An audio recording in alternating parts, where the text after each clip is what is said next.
Pemirsa, kereta komuter lain jurusan Jakarta Bogor Sabtu malam anjlok usai menabrak minibus di perlintasan kereta di kawasan Teplan, Kecamatan Tanah Sereal, Kota Bogor, Jawa Barat.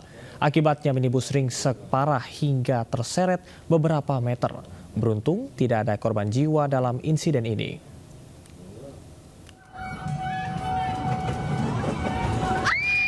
Inilah detik-detik kereta komuter lain jurusan Bogor menabrak minibus di jalur perlintasan kereta api di kawasan Teplan, Kelurahan Kedung Badak, Kecamatan Tanah Sereal, Kota Bogor, Jawa Barat, Sabtu malam.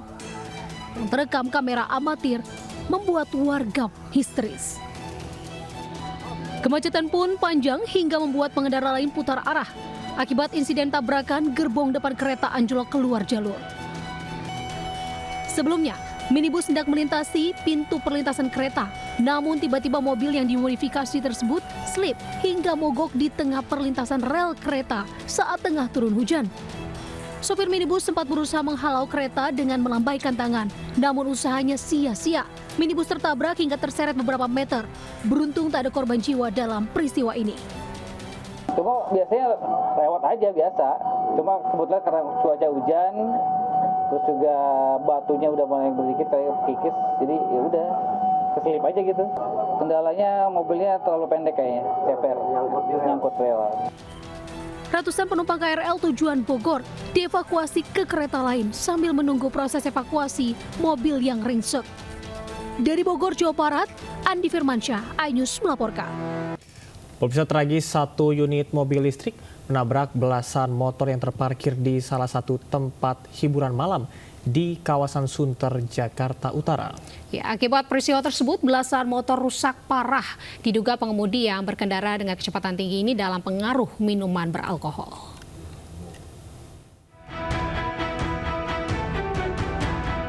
Nyaris diamuk massa, pengendara mobil listrik diduga mabuk dan menabrak belasan sepeda motor yang terparkir di salah satu tempat hiburan malam di Jalan Agung Karya, Sunter, Jakarta Utara, Sabtu dini hari. Belasan motor yang terparkir rusak parah, ada yang bertumpuk. Sementara mobil listrik alami ringsek pada bagian depan.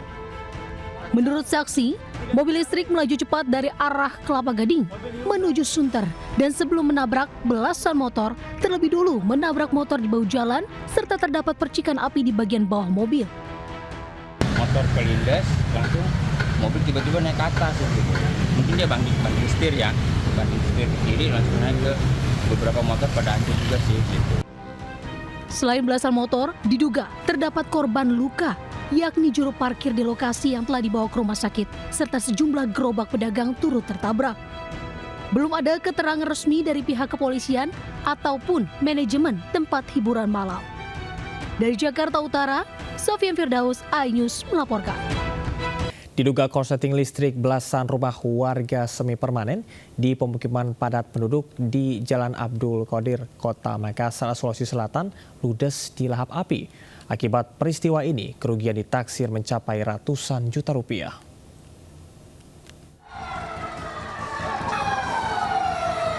Kobaran api dengan cepat menghanguskan belasan rumah warga semi permanen di permukiman padat penduduk Jalan Abdul Qadir, Kecamatan Tamalate, Kota Makassar, Sulawesi Selatan. Kencangnya hembusan angin dan banyaknya material bangunan yang mudah terbakar membuat api dengan cepat membesar dan menghanguskan atap dan isi rumah. Warga sekitar bersama petugas pemadam kebakaran bahu-membahu memadamkan si jago merah. Api pertama kali muncul dari salah satu atap rumah warga yang ditinggal pergi pemiliknya. Warga juga mendengar suara ledakan disusul kobaran api. Api baru bisa dipadamkan 30 menit kemudian setelah puluhan mobil pemadam kebakaran dikerahkan ke lokasi. Diduga kebakaran akibat korsleting listrik. Kebakaran jumlah rumah itu diperkirakan ya, karena kita masih mendata itu 15 atap rumah. Ya, 15 atap rumah karena di lokasi sini peta-peta. Tapi dari rumah belakang itu hanya korsleting listrik merambat dan orang di depan. Rumah kosong memang atau? Ada yang tinggali karena kebetulan yang punya rumah lagi ke rumah sakit. Tidak ada korban jiwa dalam peristiwa ini, namun kerugian ditaksir mencapai ratusan juta rupiah. Dari Makassar, Sulawesi Selatan, Yo Yusfin melaporkan. Pemirsa, kebakaran melanda sebuah gereja yang berada di kawasan Pulau Asem, Pulau Gadung, Jakarta Timur Minggu siang. Kebakaran yang berada di lantai 2 gereja ini terjadi saat jemaat gereja sedang menjalankan ibadah Paskah.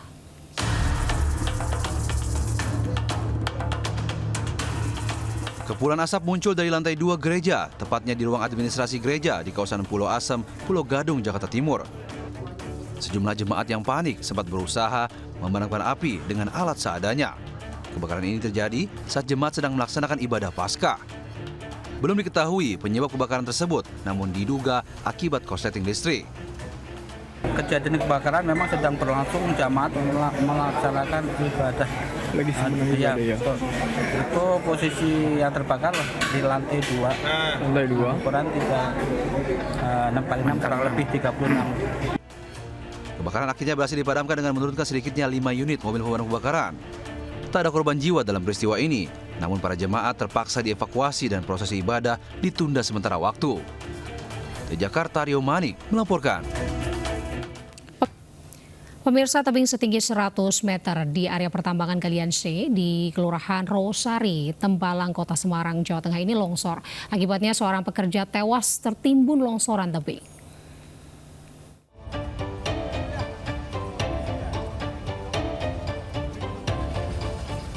Inilah detik-detik saat tebing longsor di area tambang Galian C di wilayah perbatasan antara Kelurahan Rawasari, Kecamatan Tembalang, Kota Semarang, dan Desa Kebon Batur, Kecamatan Meranggen, Kabupaten Demak.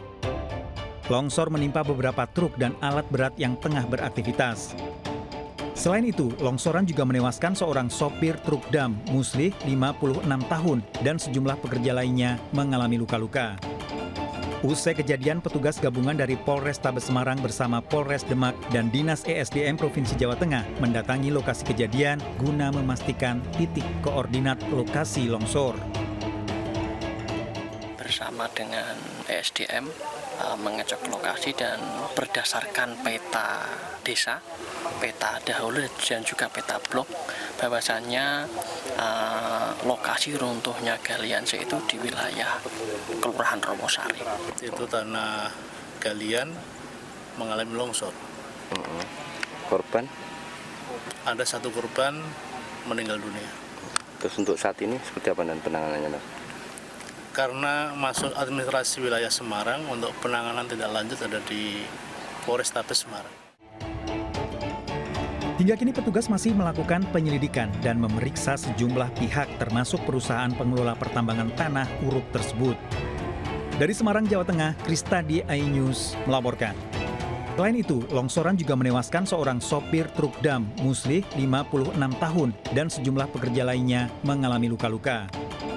Usai kejadian, petugas gabungan dari Polrestabes Semarang bersama Polres Demak dan Dinas ESDM Provinsi Jawa Tengah mendatangi lokasi kejadian guna memastikan titik koordinat lokasi longsor. Bersama dengan ESDM mengecek lokasi dan berdasarkan peta desa, peta dahulu dan juga peta blok, bahwasannya lokasi runtuhnya Galian C itu di wilayah Kelurahan Rawasari. Itu tanah galian mengalami longsor. Korban? Ada 1 korban meninggal dunia.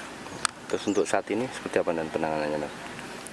Karena masuk administrasi wilayah Semarang, untuk penanganan tidak lanjut ada di Polrestabes Semarang.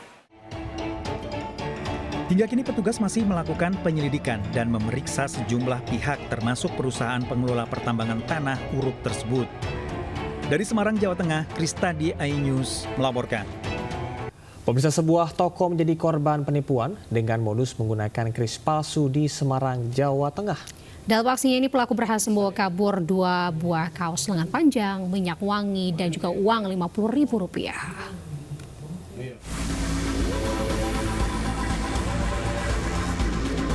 Inilah aksi seorang pria tengah mengedit QRIS, tanda bukti pembayaran menggunakan ponselnya, di sebuah toko di Jalan Pocowolo, Barat 5, Semarang, Jawa Tengah.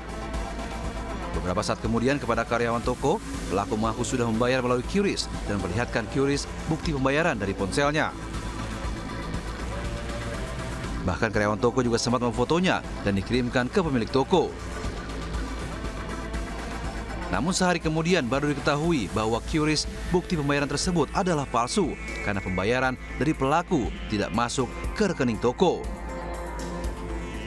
Akibatnya, toko mengalami kerugian sebesar Rp450.000 lantaran pelaku membawa 2 kaos lengan panjang, 3 parfum, dan meminjam uang sebesar Rp50.000. Di totalnya itu 450. Dia bilang ini sudah masuk ya Bu, saya foto itu, saya bayar aja, terus saya kirimkan ke bos. Terus besoknya bos telepon saya, kok QRIS-nya kemarin orang belanja itu bayar pakai QRIS apa ini BNI, tapi tidak ada masuk, kata bos. Saya kaget toh. Pemilik toko belum melaporkan peristiwa ini ke pihak kepolisian, namun diduga pelaku sudah melakukan aksinya di beberapa tempat. Dari Semarang, Jawa Tengah, Doni Marendra melaporkan. Kita ke informasi lain, pemirsa. Seekor ular sanca kembang berukuran besar merayap ke pemukiman warga di Jalan Pademangan 4, Pademangan, Jakarta Utara. Warga yang ketakutan memanggil petugas pemadam kebakaran dan berhasil dievakuasi dengan menggunakan alat tongkat capit ular.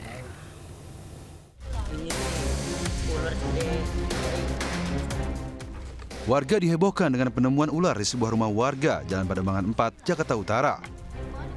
Ular jenis sanca kembang berukuran sekitar 4 meter ini merayap ke permukiman warga. Warga yang takut memanggil petugas pemadam kebakaran untuk evakuasi ular. Petugas akhirnya berhasil menangkap ular yang bersembunyi di balik meja kayu di depan rumah warga. Menurut warga, keberadaan ular di permukiman sudah sering terjadi karena pemukiman mereka bersebelahan dengan aliran kali.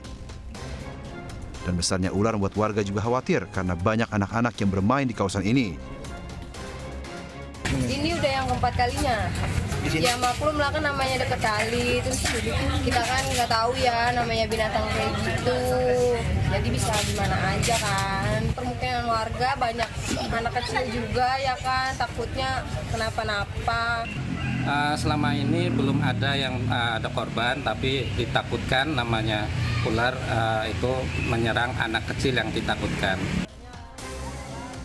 Ular kemudian dievakuasi ke pos damkar Pademangan yang nantinya akan diserahkan ke Balai Konservasi Sumber Daya Alam. Dari Jakarta, Sofyan Firdaus melaporkan.